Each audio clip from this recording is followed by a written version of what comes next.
o que será que o mago Paulo Coelho, um dos maiores escritores da atualidade, pode te ensinar sobre o processo de aprendizado?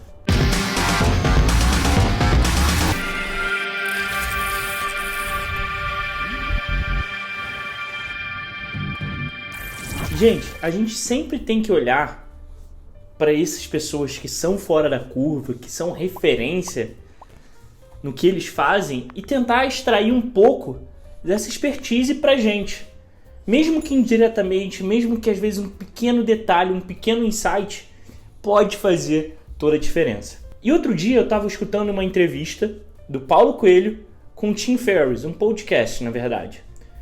E o Tim Ferriss estava conversando com o Paulo Coelho sobre como ele faz para ter tanta consistência, tanta constância em escrever livros e ter grandes resultados. E aí o Paulo Coelho estava falando sobre o processo dele de escrever. E, gente, Paulo Coelho, se você acha que não, Paulo Coelho é um escritorzinho brasileiro, cara, O Alquimista, que é um dos principais livros dele, foi traduzido para mais línguas do que Harry Potter.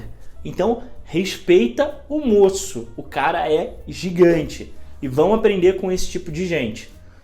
E aí o Paulo Coelho estava falando uma coisa que no início não fez muito sentido para mim, mas depois eu fiquei pensando, cara, o Paulo Coelho falou isso, deve fazer algum sentido. E aí perdi o meu preconceito com aquela informação e comecei a analisar e, cara, é genial. O cara realmente ele é fora da curva e as atitudes dele comprovam isso.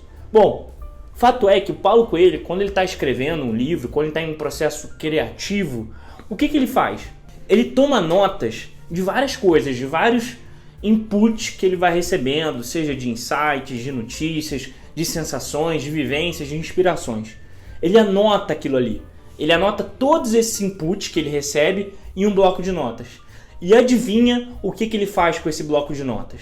Ah, ele deve grifar, ele deve fazer um mapa mental. Pô, o Paulo Coelho deve fazer muito flashcard, um caderno maravilhoso, todo grifado. Você que é estudante de medicina, você deve ter pensado nisso. Mas na verdade, adivinha o que ele faz com essas notas? Ele pega essas notas, amassa elas bem assim e joga fora. Ele joga fora os principais pensamentos que ele tem ali no dia e continua escrevendo o livro. Bernardo, mas como assim? É para eu rasgar meu caderno? Não, calma. Vamos agora tentar entender o porquê que o Paulo Coelho faz isso? Qual é o sentido? O grande aprendizado que eu acho que você pode ter a partir dessa experiência do Paulo Coelho é o seguinte. Cara, o processo de aprendizado não é sobre você colocar as ideias no papel, sobre você fazer um resumo maravilhoso, bonitinho, com marca-textos coloridos. Não, o processo de aprendizado é muito mais sobre da sua cabeça até o papel do que o papel em si. O que é mais importante para que você retenha uma informação no longo prazo é que você constantemente exercite o seu cérebro a pegar aquela informação que você teve contato e organizar ela de alguma forma. E é isso que o Paulo Coelho fez. Essa organização é que transforma a informação em aprendizado para o longo prazo. É essa organização, é esse ato de buscar na cabeça um conteúdo, um guideline, um fluxograma e trazer ele para o papel de forma que você organize o seu pensamento ali, que transforma aquilo em conhecimento. Esse é o pulo do gato, porque a gente às vezes fica muito mais focado no fim, no caderno em si. E é claro que é importante a gente ter o caderno, porque aquilo facilita a nossa consulta para uma prova. Você tem que lembrar que o Paulo Coelho não está estudando para a prova de residência ou para uma prova da faculdade. Ele está no meio de um processo criativo, tá certo? E essa é a diferença que você tem que tomar cuidado. Mas o fato é que o grande diferencial do aprendizado é justamente essa sua capacidade de puxar a informação e de trazer ela para o papel.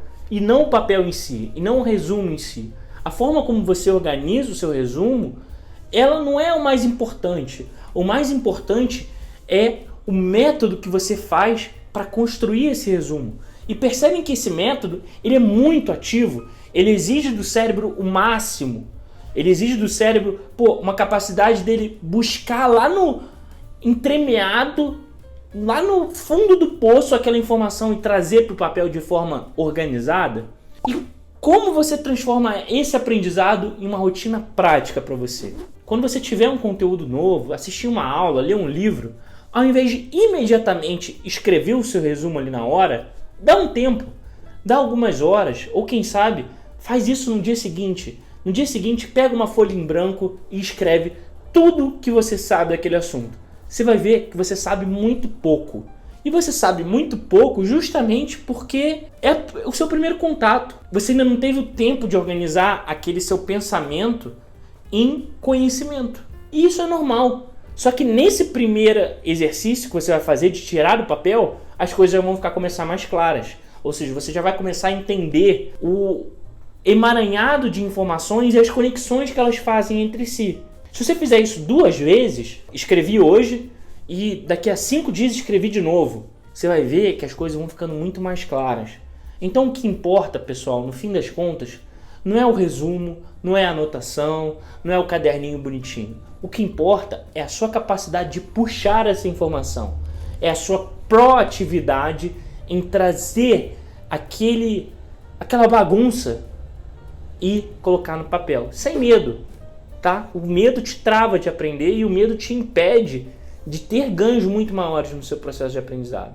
Vai ser difícil, vai ser doloroso no início, mas a nossa mente funciona muito bem assim. Então, pessoal, se gostaram desse vídeo, dá aquele joinha, se inscreve no canal e a gente se vê na próxima semana.